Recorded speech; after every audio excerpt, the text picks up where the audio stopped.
The Balbo Monument currently stands alone, hidden among trees and bushes just off the shoreline of Lake Michigan in Burnham Park. It consists simply of a column fastened atop a cubic base. While seeming rather innocuous, the monument has sparked much controversy over the past 83 years. Italo Balbo was the Italian air marshal under Mussolini. He set out on June 30th, 1933, to attempt Italy's first transatlantic aviary feat. Balbo and his men made appearances in several locations throughout the United States, culminating in their arrival in Chicago on July 15, 1933. At this time, Chicago was hosting the Century of Progress World Fair, which celebrated the 100-year anniversary of the city's founding. Seen on par with the likes of Lindbergh and other aviation pioneers, Balbo was greeted ecstatically at the fair and was treated by Chicagoans.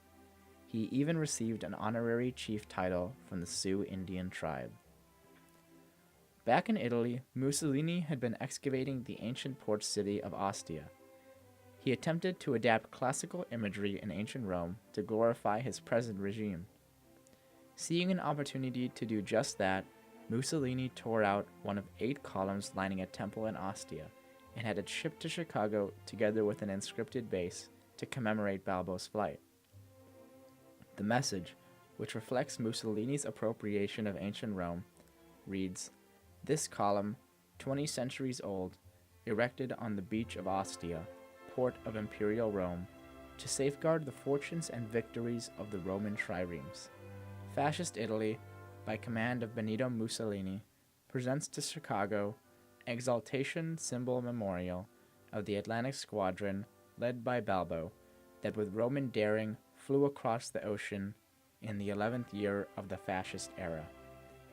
Additionally, Mussolini ordered the carving of 4 prominent fasces along the cubic base. Fasces were a bundle of sticks together with an axe, which was a symbol of authority in ancient Rome that Mussolini adopted. The monument was unveiled to a large crowd at the Italian Pavilion towards the end of the fair in July 1934. Chicagoans at the time had not fully contemplated the differing appropriations of ancient Rome. While this Roman artifact represented Mussolini's Rome and his manipulation of the past to justify the present, to most Chicagoans at the Century of Progress, the column simply represented the greatness of an advanced ancient Rome which they strived for. However, the monument meant an entirely different thing to another group of Chicagoans. Italian Americans in Chicago and all across the United States were brutally discriminated against throughout the late 1800s and early 1900s. They were seen as ignorant, lazy, and criminally minded. 50 lynchings of Italian Americans were reported between 1890 and 1920. When Balbo arrived in Chicago amidst the golden era of aviation, the Italian American community was celebrated instead of shunned. Their achievements were recognized and respected. Shortly after World War II, however, Chicagoans regretted how willingly they had welcomed and celebrated a gift from fascist Italy. Discussions sparked in 1943, again in 1983 during the 50th anniversary of the monument, and recently following the scrutiny over Confederate monuments. Protests to remove the monument have never gained significant support.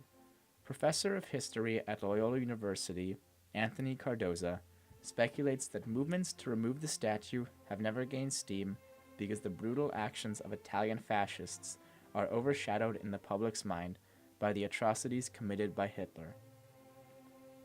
While the Balbo Monument certainly embarrasses Chicagoans for celebrating the glorification of a fascist regime, the monument simultaneously stands in solemn remembrance to the mistreatment of Italian Americans. Although the monument still stands today, it begs the question of whether or not embarrassing histories should be erased.